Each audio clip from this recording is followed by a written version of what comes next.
están muy emocionantes. Hemos tenido mucha participación, tanto en la presencia como en redes sociales. A la gente en Monterrey nos gusta discutir los temas que nos han hecho la sociedad que hoy somos. Discutimos en un inicio aquellos tiempos de Martín de Zavala y dijimos: un gobernador que vino a pacificar el Estado, o al contrario, un gobernador que vino a darle cultura y evolución y desarrollo a nuestro Estado. Continuamos después con el tema de los casinos, del Casino Monterrey. Y el punto toral que tratamos de dilucidar ese día es: ¿el Casino Monterrey nos unió o nos dividió? A partir del Casino Monterrey, de la fundación de lo que fue el casino, la sociedad estuvo más unida o dividida. Y ahora sí, discutamos lo que ha sucedido. Pero hoy nos sorprende David y Juan José, diciéndonos: vamos a presentar hoy un tema todavía más polémico.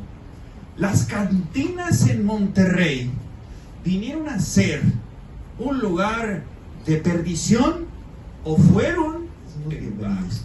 Pero tenemos unos grandes expertos. Son David Canales Martínez y Juan José Silva Benítez. Un aplauso, por favor, para ellos.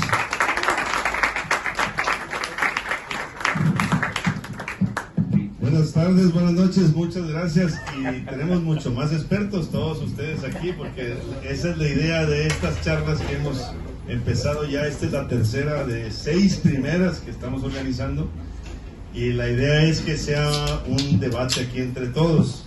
La historia está para discutirse, para debatirse y para tratar de irla entendiendo poco a poco. No vamos a dictar una cátedra, sino vamos a platicar un poquito de lo que vamos aprendiendo nosotros, precisamente así, platicando con ustedes. Y el tema de hoy, esto de las cantinas, pues es algo muy recurrente cuando alguien busca la historia. Son esos lugares mágicos que tienen tradición, sobre todo aquellas que han tenido así. Y nos basamos un poquito en el libro de Ruta del Olvido, que es una novela que escribí sobre 10 cantinas aquí del noreste. Antes de eso, pues me fui con un maestro a recorrer algunas de ellas, y por eso tenemos aquí invitado a Juan José Silva. Y entre pues todas las cantinas aquí de Monterrey son más de parroquianos, y ahí es donde está lo interesante. Las cantinas en la Ciudad de México es mucho para turismo, y aquí nosotros realmente ir a una cantina, pues te tienes que meter ahí con es como la un raza, club, ¿verdad? es como si fuera un club, es como tu segunda casa, y a lo largo de estos años hemos recopilado muchas historias, y todavía hay muchos parroquianos, empresarios, empleados de gobierno, empleados de la iniciativa privada, hombres y mujeres como nosotros, que van a saciar su sed después de una larga jornada agotadora, pero ellos son la memoria viva,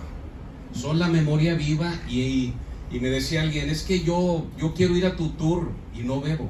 No tienes que beber, puedes pedir un agua mineral. Aquí te enseñamos. Claro, a todo se aprende. Inclusive en una ocasión alguien me reprochó, me imagino que es un ferviente y devoto fiel a alguna religión: es que los templos son de Dios. Digo, sí, en este caso es del dios Baco, que venía siendo con su equivalente Dionisio, los dioses etílicos en la antigüedad. Ahora, todas las sociedades han tenido un lugar donde dispersarse, Claro, desde la antigua Roma.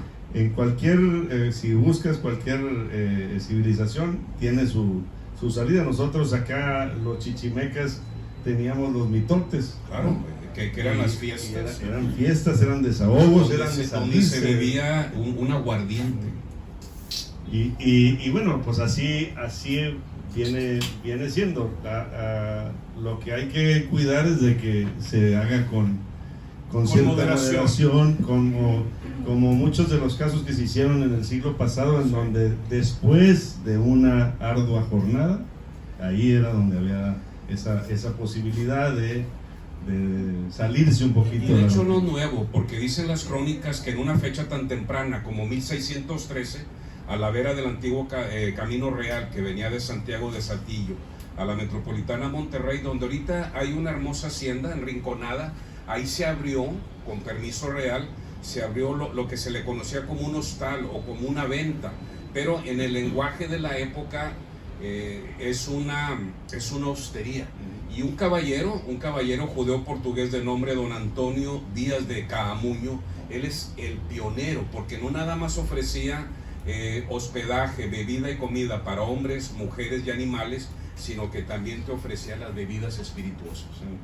Y era también cambio de caballo. Por supuesto, había la famosa remuda. Todavía está la fachada ahí. Sí, me tocó la semana pasada volver a pasar ahí, está abandonada. No sé si han ido ustedes, es la hacienda de Rinconada, que es una arquitectura mozárabe y tiene unos arcos, pues unos arcos que les llaman conopiales o cronopiales, que es mozárabe. Camino a Saltillo, donde están vendiendo los ajos. Ahí había ahorita es una gasera, pero antes era un restaurante en Casablanca. Sí, es que acuérdense que el camino, la autopista libre a Saltillo no es el trazo original, por eso la hacienda de Rinconada está 5 kilómetros hacia adentro, porque el camino real discurría a lo largo de la sierra, sobre todo de la sierra o de las lomas que están del lado oriente.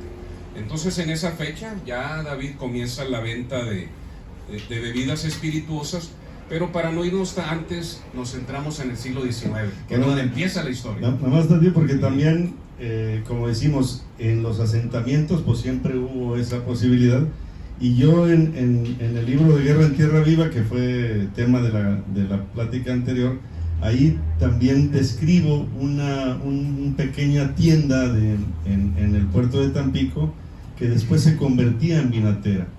Que no sé, en las películas de indios y vaqueros en Estados Unidos, que hay muchas, cuando llegan a un pueblo siempre está esa tienda donde se venden forrajes, semillas y todo eso, y esas mismas tiendas se convertían en cierto tiempo porque ahí se vendían también las garrafas de algún aguardiente que se hacía ahí, y también igual para algunos forasteros pues les permitían tomar bebida ahí, y eso es lo que nos forman las primeras vinateras que tenemos nosotros aquí en Monterrey. Como decían, la cerveza pues no pintaba ni era cerca de ser algo que se bebiera común, entonces lo más fácil y lo más económico era servir aguardiente. Claro. Y ahí así empieza, por ejemplo, que lo vamos a ver más adelante, el indio azteca. Era primero una venta de forraje. Era una forrajera. Hay una idea errónea. En la Nueva España se bebe cerveza o se bebió cerveza en una fecha tan tardía como 1556. Obviamente el monopolio real no permitió que se estableciera ni se produjera y mucho menos se ofreciera la cerveza. Por eso aquí, como bien dices tú, en cada hacienda, en cada pueblo, en cada villorrio, a lo largo de los caminos reales, se producían aguardientes. No olvidemos que aquí en Nuevo León, desde el siglo XVIII, la primera década del XVIII, se trajo un oro blanco, que era la caña de azúcar, y se establecen en los valles que son regados por las lluvias, acá sobre todo de Montemorelos, el Valle del Pilón, el Valle de San Mateo del Pilón. Sí, y ahí la caña de azúcar se da muy bien, y empiezan a haber pequeñas haciendas con el azúcar, y bueno, con la caña de azúcar, porque lo que se hacía acá es el piloncillo, por eso se llama también la parte del Valle del Pilón. Todos los pueblos novestenses tenían sus moliendas. Así es. Para hacer el piloncillo, y del piloncillo hacer el aguamiel, y de ahí endulzar con ese producto. No eran ingenios azucareros, sino eran pequeñas moliendas. Ya cuando somos independientes, 1821, es cuando ya bien mencionas tú que lo que eran las casas comerciales. Monterrey, no olvidemos que desde la época virreinal estamos cerca de la costa del Golfo Mexicano o el Seno, y a partir de aquí se irradian hacia el altiplano los caminos reales. Por eso Monterrey siempre fue un emporio. ¿Y qué era lo que pasaba por aquí? Pasaban los vinos franceses. ¿Te acuerdas aquel gran contrabando de Nueva Orleans? Iba para Estados Unidos. Sí, o iba y de Nueva Orleans, Monterrey, de Monterrey. Esos exquisitos caldos terminaban allá en las mesas de los ricos criollos de Guadalajara, del Bajío, de Ciudad de México. Entonces, obviamente por aquí, ese pequeño río de alcohol siempre nos dejó impregnados. Sí, hacer estas vinateras que más adelante el esfuerzo de hacer la cerveza, pero siempre primero era la parte del vino, como le llamaban aquí, que era el aguardiente. Así es. Que se curaba. Todavía hay algunos cantinas que tienen los curados. Esos curados de hojacé, de menta, manzanilla, de naranja. Acuérdense que esos curados a partir de mezcales sirven para curar no nada más las heridas del cuerpo, sino también las del alma, las del espíritu.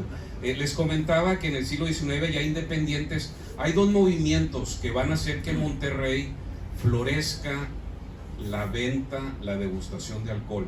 En 1823, siendo emperador don Agustín de Iturbide, tiene a bien fundar o decretar la fundación de una pequeña hacienda de Nuestra Señora del Refugio, un puerto de altura, Matamoros, y a partir de ese momento, junto con la repuebla de un puerto que va a ser señero para nosotros, Tampico, esos 1823 y 1824 van a ser los momentos en que van a llegar multitud de mercaderías, porque no se olviden que en Veracruz era el único puerto habilitado para que entraran y salieran mercaderías y pasajeros, pero ya gracias a que somos república, ahora ya el libre comercio es lo que va a permitir que llegue a Monterrey ese río de alcohol. Sí, y bueno, se va convirtiendo, va creciendo la ciudad y viene después de la parte comercial, como bien decía Juan José, o sea, nosotros nos volvemos un centro en donde comercializamos con el ferrocarril y con estos capitales comerciales, nos volteamos a la industria. Y las primeras industrias fueron textiles, de molienda, que es la ganadería intensiva, pero luego viene fundición y viene la cervecería. Así es. Nada más quiero hacer un pequeño paréntesis, porque en 1848, el 2 de febrero, se firma una tragedia, o más bien se cierra una tragedia que para el resto del país fue algo doloroso, pero que para Monterrey fue su momento culminante. La frontera se acerca a 220 kilómetros, y ahora sí, ya con la frontera a menos, ya más cerca de Monterrey, y con los dos puertos de altura ya mencionados, se va las casas comerciales, las vinaterías que mencionaste, que no nada más se respedían productos de ultramar, los ultramarinos. Ahí hay un momento, ahí en la esquina de Padre Mier, lo que era la antigua calle de Bolívar, o de la Aduana Vieja, esquina con la calle de Puebla, hoy Emilio Carranza, hay una dama que su negocio fue uno de los más prósperos, porque lo mismo ofrecía balas de algodón y balas de plomo, pero que ofrecía vinos. Era la viuda de Tárnava. La viuda de Tárnava también llegó a ofrecer comidas y bebidas. Entonces por ahí, a ver si en otra edición inclúyela, porque la negociación conocida como la viuda de Tárnava fue una de las primeras negociaciones donde se ofrecía el buen comer y el mejor. Bueno, ahí porque también cambiamos nosotros costumbres. Tuvimos 3 años invadidos de los Estados Unidos, y también la ciudad cambia. Claro. Cambia su rostro. De esas vinateras empieza a haber ya bares, obviamente de los mismos el ejército norteamericano, en donde en el bar no nada más se ofrece el vino, sino también se ofrece comida y se ofrece también alguna dama de compañía. Por supuesto. De hecho, las crónicas hablan que en el antiguo camino Nogalar, allá donde ahorita hay un parque muy hermoso, se llama el Gran Parque Anáhuac, en algún punto de esa calle, entre el Camino Real a Monclova, Universidad, y el camino hacia Marín, hoy Félix U. Gómez, una dama de gran porte y de gran belleza. Ella abrió lo que sería la primera casa de placer, donde ofrecía buena comida, buena bebida, y obviamente ofrecía sus pupilas. Y esa dama, no sé si la hayas escuchado, a ella le llamaban la Great Western. Era una mujer, pues me imagino que era de gran altura, las crónicas no mencionan, pero sí dicen que era de gran, pues de portentoso figura. Y esta dama abrió esa, pues decían que era una casa de mala nota, que por cierto, ¿sabes quién era el que daba, otorgaba las licencias? Un joven doctor de nombre José Eleuterio González Gonzalitos. Él era el que hacía los exámenes requeridos por la salubridad. Pero estamos hablando de 1846, 1848, ya esa dama, Sarah Borginis, que le conocían como la Great Western. En esa época había un barco de vapor que era enorme, fue el tatarabuelo del Titanic, y le llamaban el Gran Occidental o la Great Western. Entonces Sarah Borginis, que ella también es pionera, ella es pionera de la cultura de cantinas, ella abre lo que las crónicas mencionaban, que era un lugar de perdición, allá por el rumbo de la hacienda de los González. Sí, entonces con esta influencia norteamericana cambia también, además de que nos vienen la parte de la religión, porque no nada más ya fuimos católicos, sino había evangélicos. También en la parte de las bebidas, pues tenemos esta parte de los bares. Y luego todavía 10 años después, que nos vienen los franceses, igual otros 3 años. También nos dejaron un legado, no nada más nos dejaron un legado pues de dolor y de sangre, pero también nos legaron, vaya la redundancia, una cultura. Porque acuérdense que los franceses pasan gran parte del tiempo en sus cafés. Ellos le llaman los bistros, pero el bistro es una combinación no nada más de restaurante, sino también de cantina. ¿Y la cantina? El nombre Claro, de sí. cantina. Y los yankees nos dejan el saloon, o junto con la grocery store, que por cierto, en una fecha tan tardía como octubre de 1846, se abre ahí en la plazuela del comercio, mal llamada la Plaza de los Enamorados o el Jardín Juárez. Si lo conocen, ahí atrás enfrente de la Ancira. Esa es la parte más antigua de Monterrey y era la plazuela del comercio, donde se mercaba. Que después ahí estuvo este restaurante icónico de Luisiana, que también un centro pues un lugar, un ícono gastronómico. Pero estamos en 1866. Y ahí fusilaron a Agapito Treviño, ahí en uno de sus muros. En 1866 y los franceses. Sí, que también nos vienen a ofrecer esta parte del cambio en las cantinas y además agregar música. Claro. Creo que ahí es donde también hay otro movimiento. Acordémonos que cuando hablamos de las vinateras era solamente expendio.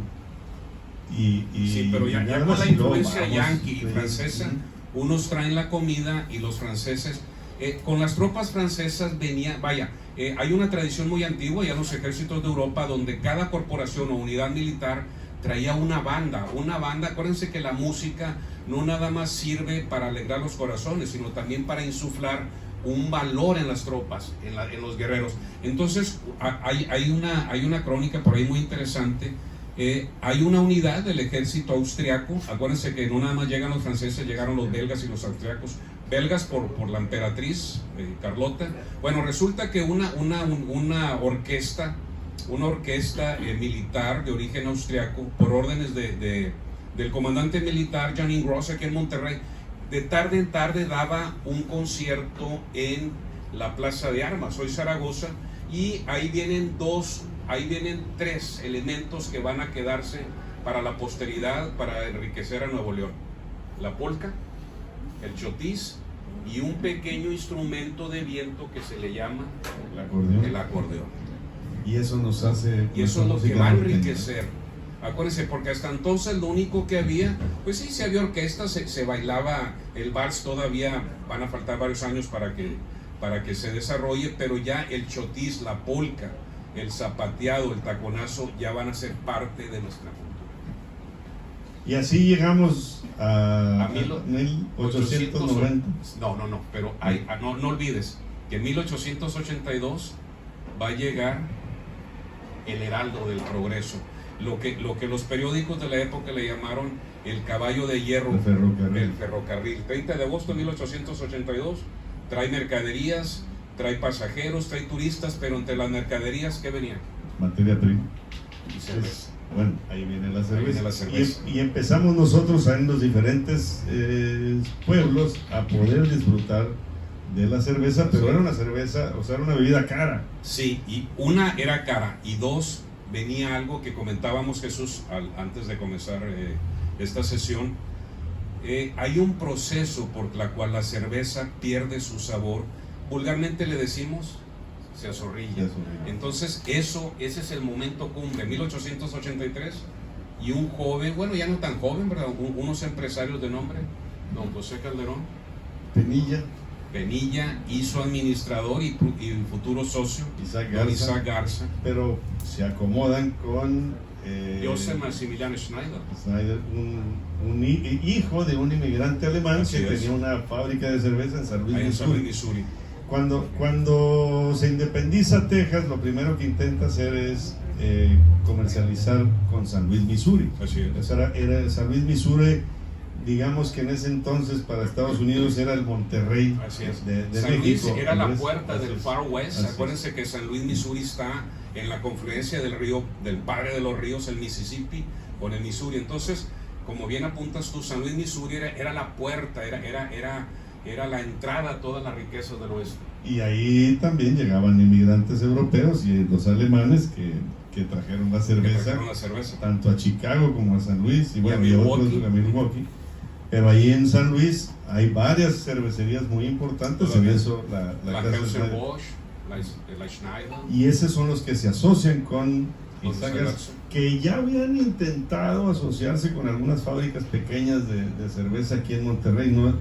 La cervecería Cuauhtémoc no es la primera industria de cerveza, pero no habían funcionado precisamente porque no controlaban esa parte del azorrillado y la parte también de poderlo ofrecer helada, ¿no? La fábrica Cuauhtémoc se llamó en principio Fábrica de Hielo y Cerveza Cuauhtémoc, porque había que acompañar a la cerveza con el hielo, y eso es lo que ya detona una posibilidad de disfrutarla más fácilmente. Todavía en esos años no había hasta 1883 aquí en Monterrey se bebían, como bien apuntaste, se bebían las bebidas, mezcales, aguardientes, tequilas, brandis, todavía no producía la Casa Madero, pero ya Parras desde 1596 ya producía caldos, pero en esos años fueron difíciles. La cerveza llegaba en barriles precintados, eran viejos barriles de roble, pero llegaba zorrillada, y eso motiva el coraje de don José Calderón. Le reclama a la casa Schneider en San Luis allá en San Luis, Missouri, y le dice: no podemos hacer nada. Todavía estaba por delante que se desarrollaran esos vagones contenedores refrigerados, que se les llama también Kenworth, que es por el ingeniero que desarrolla la técnica. Entonces le dice Maximilian padre, estás batallando porque quieres. ¿Qué recomiendas? Fabrícala ya. ¿Qué necesito? Agua la tienes en abundancia. De hecho, el título oficial de Monterrey es Nuestra Señora de los Ojos de Agua de Santa Lucía. Los ojos de agua, los manantiales. Ahorita hay una problemática de una sequía, pero abajo de nosotros aquí hay miles de litros de agua pura limpia que salen. Así es. Entonces, a partir de ahí, ya con cervecería, lo que a nosotros nos decían los que estudiamos en el Tecnológico que primero se hizo la cerveza y luego había que buscar dónde ponerla, entonces se hizo vitro para poner la cerveza, y luego había que taparla, entonces se hizo Ilsa, y luego había que consumirla, entonces se puso la universidad para que hubiera estudiantes que pudieran tomar la cerveza. Sí, sus orígenes fueron humildes, pero bien apuntaste que ya en Monterrey fue una de las primeras ciudades donde se funda, al amparo de las leyes de reforma que te garantizan la libertad de cultos, se fundan los templos de la Iglesia Reformada Protestante, y ya bajo esa óptica ya no es tan opresivo el que tú bebas, el que tú degustes por el puro placer, tanto para satisfacer tu sed física como para satisfacer alguna necesidad espiritual. Ya ese cambio, poco a poco, la mentalidad regiomontana empieza a cambiar. Llega el ferrocarril, Maximilian Schneider le recomienda abrir la cervecería, y obviamente se tenía que vender en alguna parte. Se vendía fresca, dicen que al principio se ordeñaba, decían las crónicas, pero es cuando se abren ya los primeros lugares. Sí, y va ofreciéndose, aunque todavía cara, ¿no? Las cantinas actuales que tienen tradición de principios del siglo pasado, ellas tardaron en meter la cerveza. Primero siguieron siendo más esta parte de lo de que es el alcohol curado, porque era propio para cualquier persona, y era más fino la parte de la cerveza, y no todo el mundo Hay un anuncio que apareció en la Gaceta Oficial de Nuevo León, donde dice el Hotel Iturbide, el Gran Hotel Iturbide, le ofrece a los visitantes nacionales y extranjeros una comodidad, les ofrece baños limpios, habitaciones elegantemente amuebladas, y en la parte baja tenemos una cantina. Es la primera ocasión en que se menciona la cantina en Monterrey. ¿Sí se acuerdan del Hotel Iturbide, que estuvo mucho tiempo en Padre Mier y Zaragoza, y que desgraciadamente se lo llevó el afán destructor de aquel gran gobernador, admirado por unos, denostado por otros? Sí, nos puso una frieguita ahí, sí, en la Macroplaza. Sí, y ya a partir de ahí, con el hielo, con la cerveza y con el empuje de cervecería, pues empezamos a cambiar. Ya a nosotros nos toca esa parte de que en el norte se toma cerveza. Aunque fue duro, porque todavía hasta 1903 había pérdidas, tenía pérdidas la cervecería Cuauhtémoc. Ella tuvo que exportar por ferrocarril hacia el interior, y va a ocurrir algo allá en 1903. Se va a recibir a través de un vapor del Atlántico un premio que va a otorgar su graciosa majestad, aquel rey de allá de Madrid, ahorita se me va el nombre, que fue el último rey de España en el siglo XX. Que firma... que firma la famosa Carta Blanca. Entonces, con ese espaldarazo, y el espaldarazo que también en ese año inolvidable de 1903, la cervecería va a la Gran Feria Universal de Chicago y va a obtener un laurel de oro. Entonces, a partir de 1903, gracias a la publicidad que le da esa Carta Blanca que le envía su majestad, ¿cómo dice? Sí, no. Se me fue. Traemos deuda también. Alfonso XIII. Gracias. Alfonso XIII tiene a bien otorgar una carta blanca, esa más el premio que le dan, una medalla de oro. Ahora sí, ya la cervecería va a ser aceptada en el inconsciente colectivo de la sociedad regiomontana. Fue duro, casi fueron más de 10 años en que la cervecería tuvo que trabajar. Y ahí también ya la malta que se traía de allá de la lejana Bohemia, en el norte del Imperio Austrohúngaro, ya la malta se va a producir en Chihuahua y en Durango. Siempre de la mano de Joseph Schneider. Por supuesto. Hasta que Schneider decide ir a poner otra cervecería allá en Guadalajara. Bueno, hay una historia poco conocida en ese año que es formidable en la historia de cervecería y en la historia de Monterrey. También en 1903 hay ahí una historia que está olvidada, pero a don Maximilian Schneider lo obligan a renunciar. Él pide su parte accionaria, se le liquida una parte y otra se la retiene, creo que el 20-25%. Todavía los Schneider son accionistas junto con los Calderón, los Garza Sada y otros de los Muguerza también, los Muguerza Crespo. Entonces él se retira, se va a Guadalajara, allá funda una cervecería que todavía produce La Perla. Y a partir de entonces las exquisitas cervezas que se bebían, se producían en Monterrey, se van a producir allá en el occidente de la antigua Nueva España, y a partir de entonces se le va a conocer como La Perla. La perlación. Ese era el concepto de Antonio Leclerc. Pero todavía existe. Por el violín. Por el violín. Todavía existe el sótano, que por cierto es un sótano histórico que huele a humedad porque por ahí pasan los ojos de agua de Santa Lucía. Todavía existe el Antonio del Club, pero ya con otro concepto. Sería más bien cabaret. Cabaret. Para llamarlo de otra manera. Así es, pero que englobaba el buen beber, el buen comer y la variedad musical o de comedia. De baile, ¿no? Muy bien. Creo que otro capítulo para ustedes, historiadores, es precisamente relacionado con algo como el Antonios, los salones, el michoacano, el patio, etcétera, etcétera, etcétera. Y otro renglón, el casino michoacano, y otro renglón que hay, que también tiene sus características propias, son los salones privados. Que si el relojero, que si el pájaro, los clubes, el club del transportista, etcétera, son también lugares muy interesantes que también ya el club del viajero, bueno, hasta el Club de Leones tiene su cantinita, sí. En fin, y esos son también ya tienen su historia y ya una tradición. Y la otra es una pregunta, esta ya es como recomendación para un segundo o tercera edición. ¿A qué consideran ustedes que acá al norte no nos llegó la tradición de la pulquería? Y bueno, y el consumo del pulque, o creo que por lo menos no llegó tanto. No, el pulque que por cierto es proviene del jugo de un agave que aquí no se da, porque ese tipo de agave, que es el Tequilana Weber, ese solamente se da en climas fríos del altiplano. En estados como de San Luis hacia abajo, San Luis, Zacatecas, Hidalgo, Tlaxcala, Puebla, el norte de Oaxaca, el Estado de México. Entonces, ese agave es de clima muy frío.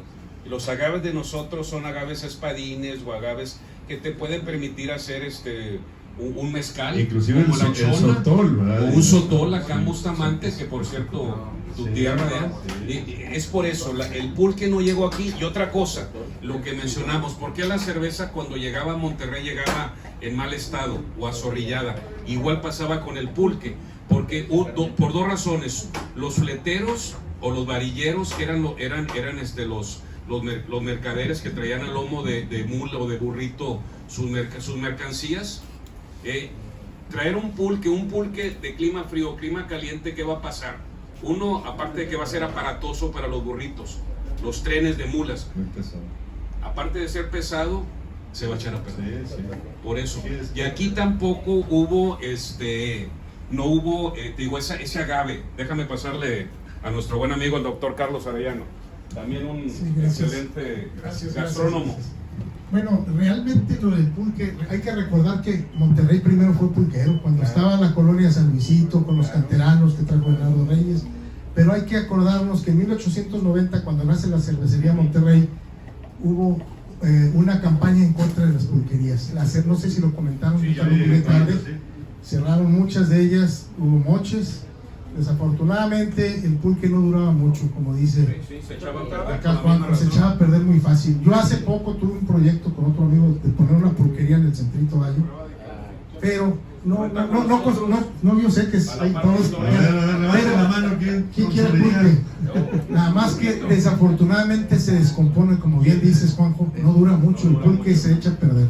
Entonces, ¿cuánto puedes vender un litro aquí? 80 pesos. Además que los jóvenes no les das o no lo van a querer. Lo que vamos a querer somos nosotros. Conociendo las características del pulque, lo más probable es que sí se pueda poner de moda. En días pasados leí un reportaje donde indicaba que hay un dicho muy popular en la Ciudad de México, que le falta un grado para hacer carne. Y realmente el pulque tiene calidades nutritivas. Es un alimento. Sí, excelente.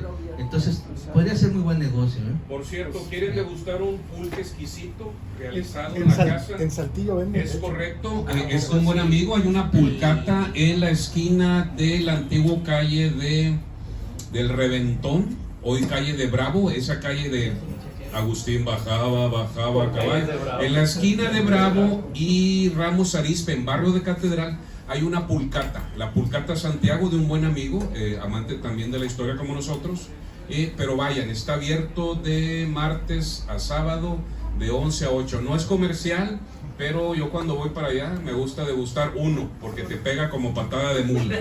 Y aparte es apestoso. Normal, un normal. Muy bien. Bravo No, pues nada más. y Ramos. Ese estás hablando en Saltillo, ¿no? Saltillo. Hay que ir a Saltillo. Gracias. La pulcata de Santiago.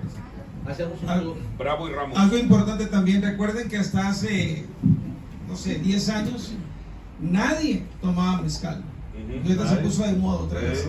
Hace 20, 25 años, nadie probaba tequila y ahora hasta hay tequila. Y esa es la paradoja. En 1919 la campaña negra saca a las bebidas de los dioses y 100 años después vuelven por sus fueros. Pero bueno, ya nos están indicando que Cronos ya nos va a contar. Muchas gracias.